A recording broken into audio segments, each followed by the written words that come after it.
위클리 스피치 할 때 만주님이 이야기하신 이제 양자역학이라든지 이제 다차원적 세계를 통해서 이제 우리가 지금 현재 제가 지금 이제 막 50대에 접어든 제가 과거에 청년이었던 어렸던 저를 다시 만난다면 어떤 이야기를 해줄까 그 부분하고 이제 죽기 직전에 아주 먼 미래에 제가 지금 50대에 접어든 저한테 어떤 이야기를 해줄 수 있을까 라는 그 두 가지에 대해서 이야기를 좀 하고 싶어요. 첫 번째는 지금 제가 어렸을 때 어렸던 젊은 시절에 저에게 해주고 싶은 5가지에 대해서 이야기를 하도록 하겠습니다. 첫 번째는 저는 이제 초중고 어린 시절에 너무 소심했어요.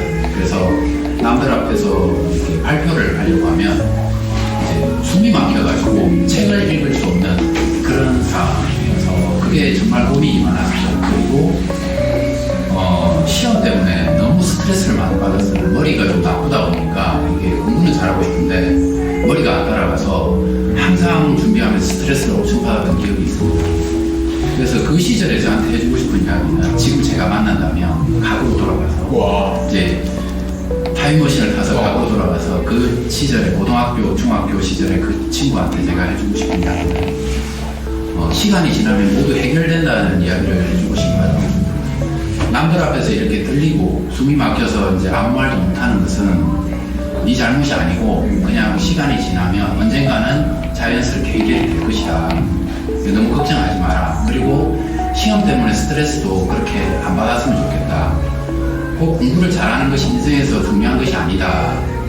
그냥 너는 너만의 재능을 언젠가는 네가 꾸준히만 하고 있으면 발견하게 될 것이다 라는 이야기를 해주고 싶습니다. 그 시절의 장면.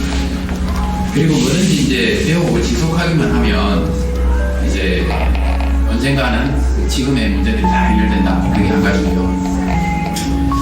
그리고 저희 집은 이제 농사를 짓고 되게 가난했었어요. 어릴 때. 저도 아주 어릴 때부터 일을 했었고 농사 일을 했었고 그리고 이제 제가 3형제 중에 장남이었습니다.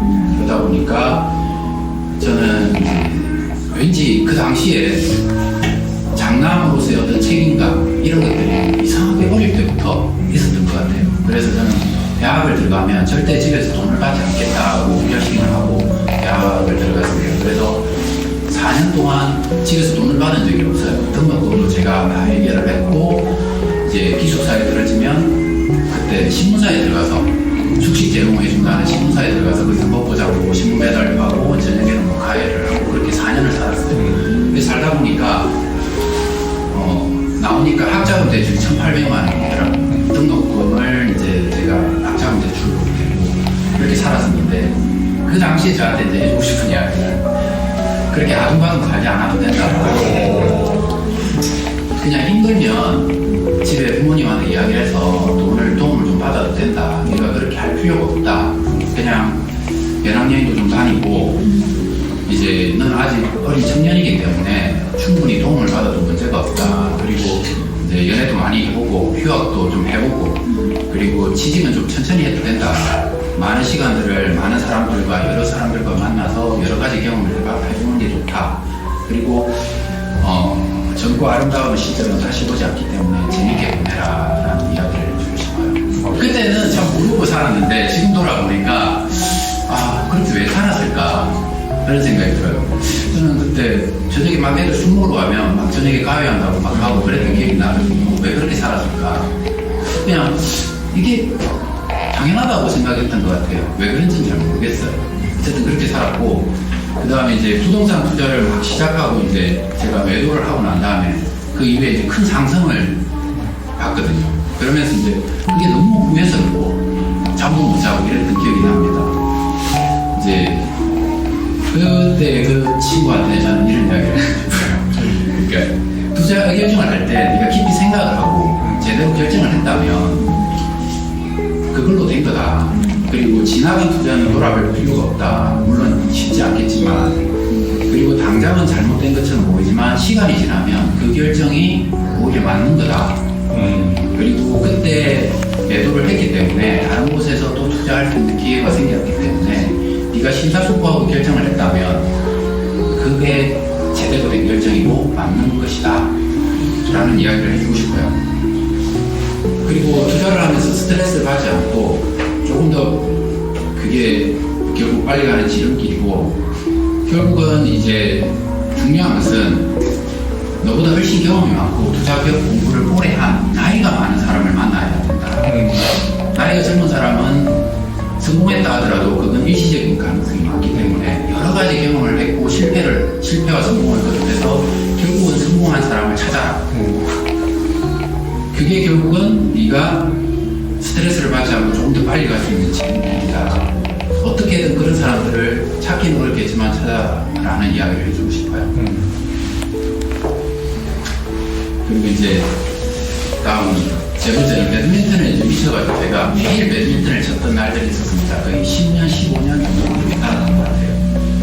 근데 그 친구한테는 이런 이야기를 해주고 싶습니다. 네가 정말로 좋아하는 일이 있더라도 아이들과 시간을 보내는 일은 소홀히 하지 말기를 바란다. 이제 언젠가 아이들과 보낸 시간들이 아이들이 아니라 너에게 정말 소중한 기억이 될 것이다. 아이들은 기억을 잃을 수 있지만 너한테는 그 기억이 남아있을 거다. 라는 이야기를 해주고 싶고, 그 다음에 네 번째로는 배드민턴 대회에서 이제 제가 져가지고 며칠 동안 어떤 분야도 실력은 계단처럼 오르는 거라는 이야기를 해주고 싶고, 운동이든지 투자든지 영어든지 다음 계단에 오르기 위해서는 계단 바닥에서 보내는 시간이 필요하다. 와, 멋지다. 네가 오늘 아무리 열심히 연습한다고 해도 내일 당장 그 결과가 나오지는 않는다. 오늘 열심히 한 연습은 언젠가 다른 날 나오게 될 거야. 그날이 다음 대회가 될 수도 있고, 아니면 1, 2년 후에 결승전의 매치 포인트에서 나올 수도 있다. 그 마지막 점수를 낼 수 있는 이유가 될 수도 있을 거다. 포기만 하지 말고 그저 묵묵히 열심히 하면 그 다음 단계로 그 다음 계단이 보이고, 그 다음 계단을 올라가면 밑에 계단이 보일 거야 라는 이야기를 해주고 싶어요. 그리고 계단을 끝까지 올라가게 되면 내려오는 일밖에 없더라. 계단을 올라가는 과정이 재밌는 것이 중요하지 사실 끝까지 올라가면 재미가 없어진다. 그래서 천천히 올라가는 게 오히려 낫다. 너무 빨리 올라가려고 하지 마라. 그 다음에 이제 앞으로 50대 이후의 삶을 살 저에게 이제 먼 미래에 제가 해주고 싶은 이야기를 말씀드리고 싶습니다.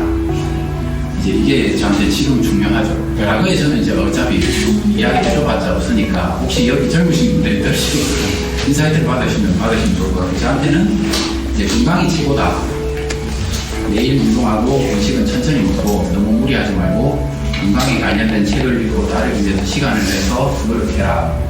잠을 푹 자기 위해서 시간을 내고 스트레스를 받지 마라 라는 이야기를 해주고 싶어요. 그리고 두 번째는 나를 좋아하거나 좋아하지 않거나 코드가 맞지 않는 사람들, 그런 사람들 만나지 마라. 나이 들어서 그런 사람 만나서 스트레스 받을 필요가 없다. 이제 내가 좋아하고 나를 좋아하는 사람들, 그리고 나랑 잘 통하는 사람들, 또 그런 모임을 찾아서 만나고 시간을 보내라. 남아있는 인생은 짧고 이제 맞지 않는 사람하고 나를 맞추고 인생을 소비할 시간이 없다. 이제는 나의 성향을 바꾸기도 어렵고 남한테 맞추기도 어려운 그런 시기다. 그저 잘 통하고 만나면 좋고 즐거운 사람들하고만 만나라 라는 이야기를 해주고 싶을 것 같아요. 그리고 세 번째는 사람들한테 더 많이 베풀고 더 웃으려고 노력해라. 나이 들수록 여유가 생기게 되면 많이 베푸는 게 좋을 거다. 인생은 점점 짧아지게 되고 남아있는 돈은 이제 의미가 없어진다. 자식들에게 물려주는 것도 좋은 방법이 아니다. 네가 좋아하는 사람들, 주변에 너랑 같이 있는 사람들한테 더 많이 베풀고 도와주려고 노력해라. 그리고 무표정한 너의 얼굴을 조금이나마 어느 수술로 바꾸려고 노력해. 그러면 나이가 있으면 혹시나 인자한 얼굴을 바꿀 수도 있고 그런 가능성은 지금 이런 이야기를 해주고요. 그 다음에 좋은 음식을 먹고 좋은 곳에 다니고 인생을 즐기는 것이 좋을 거야. 인생은 짧고 너무 공부만 할 필요는 없다. 여전히 좋은 곳이 많고, 그리고 좋은 곳에 가서 눈을 감고 이제 흘러가는 바람도 느껴보고, 벚꽃 피는 날에 구경도 해보고, 눈 내리는 날에는 강원도도 가보고, 해외여행도 가보고, 크루즈 여행도 떠나보고, 그렇게 해라 라는 이야기입니다. 그리고 마지막으로 다섯 번째는 배움을 멈추지 말고 계속해라. 배움이 진정한 즐거움이고 배움을 멈추면 너의 성격상 삶이 무료해지고 불행해질 거야. 투자, 코딩, 영어 공부, 네가 좋아하는 분야뿐만 아니고 전혀 몰랐던 블로그, SNS, 유튜브, 그림, 음악 이런 쪽도 공부를 해보면 정말로 즐거울 거야. 결과는 상관이 없어. 그냥 배우고 다 보면 인생이 즐거워지고 매일매일이 기대가 될 것이라고 생각을 해. 그렇지만 중요한 것은 배울 때는 정성을 다해야 된다. 그래야 제대로 배울 수 있고 배움으로 진정 네가 얻고 싶은 것을 얻게 될 것이다.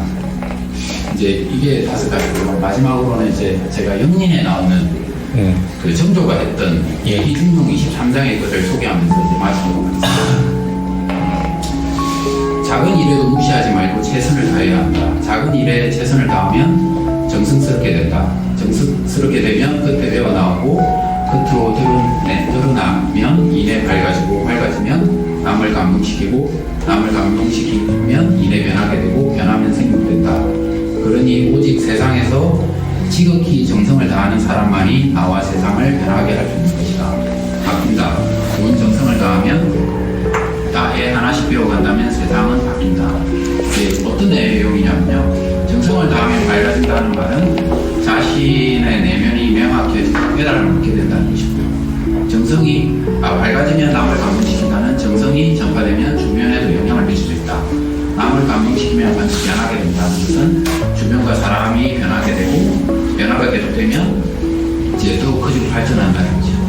결국 어떤 배움이나 일을 할 때 우리가 최선을 다하게 되면 우리 주변 사람들이 바뀌게 되고 사회가 바뀌고 그러다 보면 깨달음을 얻게 되고 이제 더욱더 생육된다는 말이 더욱더 크게 발전한다 이런 의미거든요. 이렇게 여기까지 저의 이야기를 마치도록 하겠습니다. 와.